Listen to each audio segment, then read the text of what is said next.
Hello, I'm Ramon Cerro. I'm the professor of the Chemical and Materials Engineering Department at UAH, and I'm here today to tell you about capillary phenomena and how capillary phenomena is important both for chemical engineering and all kinds of things.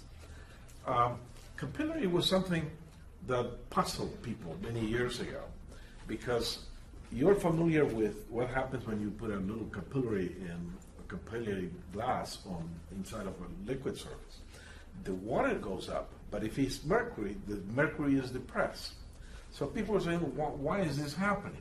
And one of the first explanations is because, well, it's happening because the molecules of the glass are attracting the molecules of the liquid. But then in that case, there would be a function of the thickness of the capillary, which is not. And then the other question is, why is larger when the capillary is smaller diameter? And all those questions are actually answered when you look at the two reasons why capillary phenomena takes place.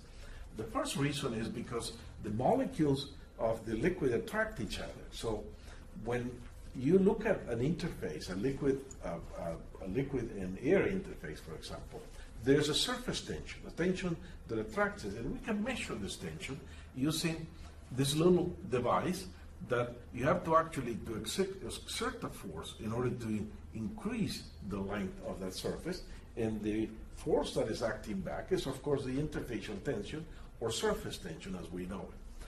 But the other phenomena is the phenomenon of wetting. It's the phenomena that occurs because there is a contact angle. The contact angle is determined by the interaction of the molecules of the solid with the molecules of the liquid. And the more the interaction, the larger the interaction, the better the wetting. The lower is the contact angle. So, but why, what kind of phenomena is this?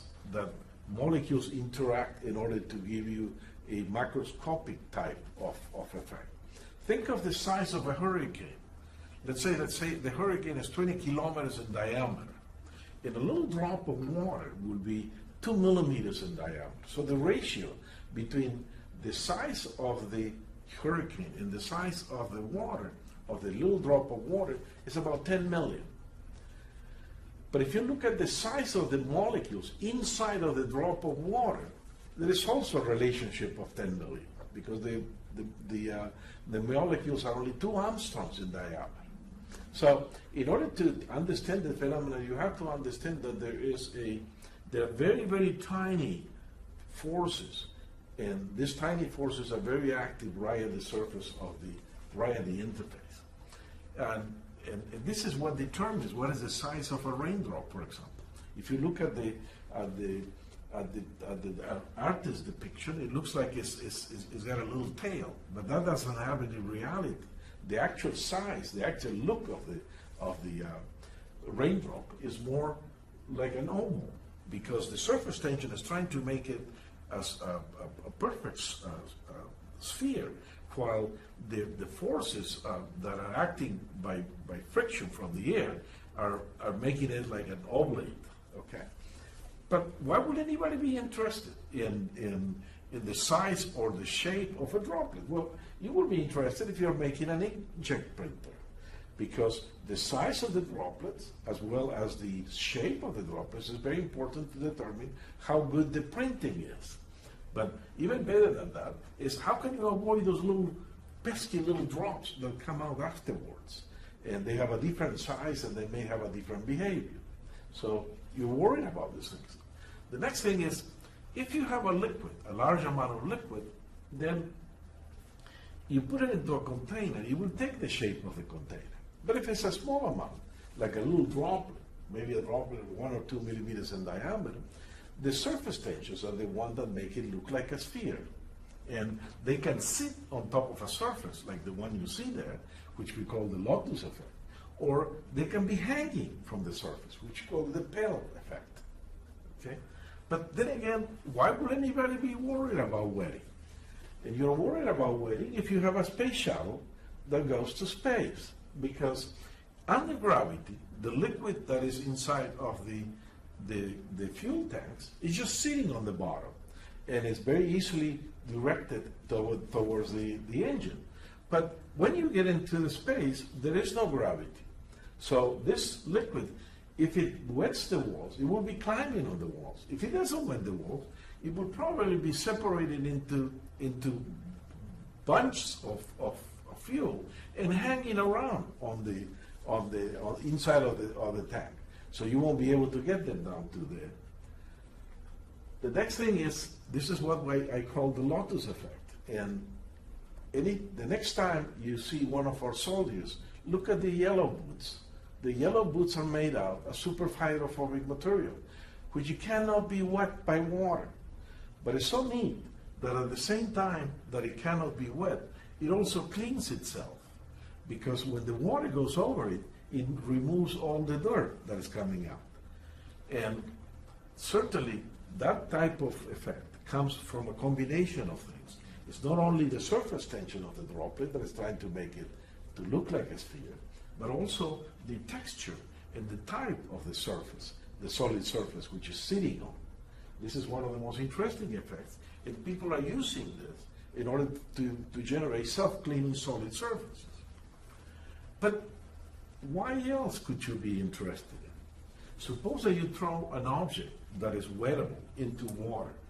It would make a very little splash.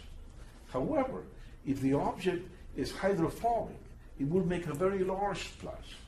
Now, why will anybody worry about it? Suppose that you want to send an object into water, like a missile, or some other type of object that you want to enter the water with very little splash, because the splash takes a lot of energy. Okay? Then you're worried about making it. You don't worry about throwing tomatoes into the water, but you do worry about throwing some other type of objects into the water. Finally, capillarity also makes what we call the coffee rings. When a droplet evaporates, the solids usually concentrate on the edge. That's why we get coffee rings, because when it evaporates, all the coffee particles actually migrate to the end, to the edge of the drop.